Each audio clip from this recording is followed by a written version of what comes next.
Dugaan jual beli pasal di unit PPA Polres Padang Sidimpuan, tersangka mengaku diperas.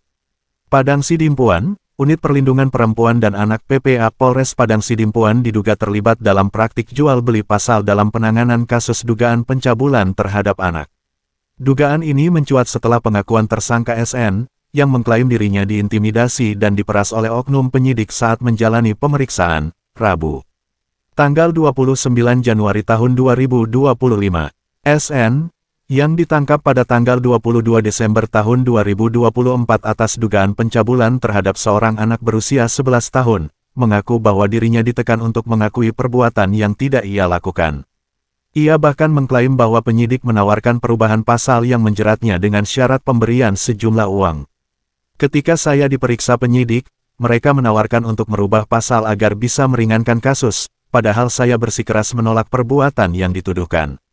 Saya tidak pernah melakukan pelecehan ataupun pencabulan, ini fitnah, ujar SN. Menurut pengakuannya, penyidik meminta uang sebesar 3,5 juta rupiah untuk menghapus pasal yang memberatkannya. Karena panik dan berada di bawah tekanan, SN akhirnya meminta saudara kandungnya mengirimkan dompet dan telepon genggam ke ruang penyidik. Uang tunai 1,2 juta rupiah yang ada di dompet saya berikan. Karena kurang, saya akhirnya memberikan kode PIN M-Banking saya ke penyidik. Mereka kemudian mengambil uang saya melalui ATM, tambah SN. Dugaan pemerasan ini berbuntut pencopotan Kanit PPA dan penyidik pembantu yang menangani kasus tersebut. Meski demikian, hingga saat ini belum ada keterangan resmi dari pihak kepolisian terkait langkah lebih lanjut terhadap oknum yang terlibat. Sementara itu, kuasa hukum SN mengecam keras kejadian ini. Ia menegaskan bahwa kliennya tidak bersalah dan justru menjadi korban fitnah serta pemerasan oleh oknum penyidik. Klien kami menolak semua tuduhan yang disangkakan kepadanya. Hubungan mereka ini hanya sebatas tetangga, di mana klien kami merasa kasihan terhadap korban karena telah ditelantarkan oleh orang tuanya.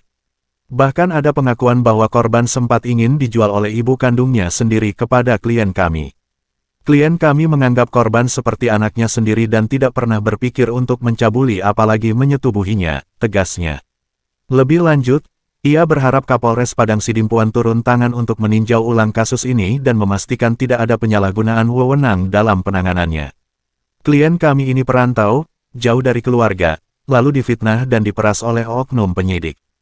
Kami berharap Kapolres lebih bijak dalam menyikapi kasus ini dan menegakkan keadilan tanpa intervensi, pungkasnya. Kasus ini masih menjadi perhatian publik, terutama terkait praktik penyalahgunaan wewenang di institusi penegak hukum. Diharapkan, kepolisian dapat mengusut tuntas dugaan jual beli pasal ini dan menindak tegas pihak-pihak yang terlibat demi menjaga integritas hukum di Indonesia. Sumber, Tim Red, Eman Rukmana, PPWI Sindang Puan Sumatera Utara.